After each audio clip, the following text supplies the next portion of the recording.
ശ്രീമന്നാരായണീയം 17-ാം ദശകം ധ്രുവചരിതം.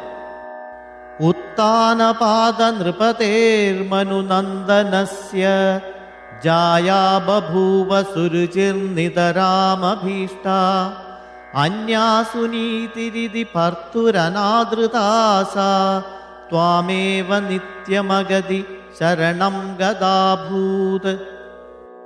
अंगे पितुः सुरुचिपुत्रकमुत्तमं तं दृष्ट्वा ध्रुवः किल सुनीतिसुतोऽधिरोक्ष्यन् आचिक्षिपे किल शिशुः सुतरां सुरुच्या दुःसंत्यजा खलु भवद्विमुखैरसूया.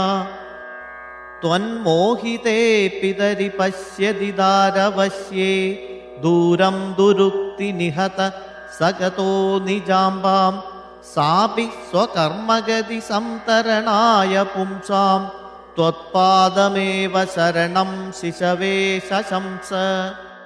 आकर्ण्यसोऽपि भवदर्चन निश्चितात्मा मानी निरेत्य नगरात् किल पञ्चवर्षः संदृष्ट नारद निवेदितमन्त्रमार्गस्त्वामारराध तपसा मधुकाननान्दे.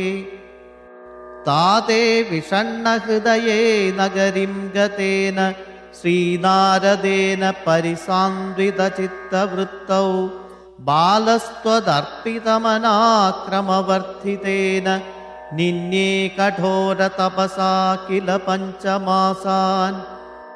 तावत्तपोबलनिरुच्छ्वसिते दिगन्धे देवार्तितस्त्वमुदयत्करुणार्द्रचेताः त्वद्रूपचिद्रसनिलीनमते पुरस्तादाविर्बभूविध विभो गरुडाधिरूढः.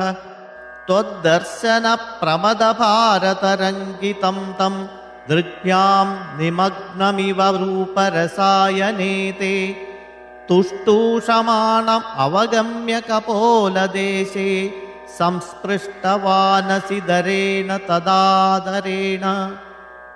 तावद्विबोधविमलं प्रणुवन्दमेनमाभाषधास्त्वमवगम्य तदीयभावं राज्यं चिरं समनुभूय भजस्व भूयः सर्वोत्तरं ध्रुवपदं विनिवृत्तिहीनम्. इत्यूचुषि त्वयि गते नृपनन्दनोऽसावानन्दिताखिलजनो नगरीमुपेतः रेमे चिरं भवदनुग्रहपूर्णकामस्ताते गते च वनमातृतराज्यभारः. यक्षेण देवनिहते पुनरुत्तमेऽस्मिन् यक्षैः सयुद्धनिरतो विरतो मनुक्त्या शान्त्या प्रसन्नहृदयात्थनदादुपेताद् त्वद्भक्तिमेव सुदृढामवृणोन्महात्मा. अन्धे भवत्पुरुषनीतविमानयातो मात्रा समं ध्रुवपदे मुदितो यमास्ते. एवं स्वभृत्यजनपालनलोलधीस्त्वं वातालयाधिप निरुन्धि ममामयौखान्. ओम नमो भगवते वासुदेवाय. श्रीकृष्ण परमात्मने नमः.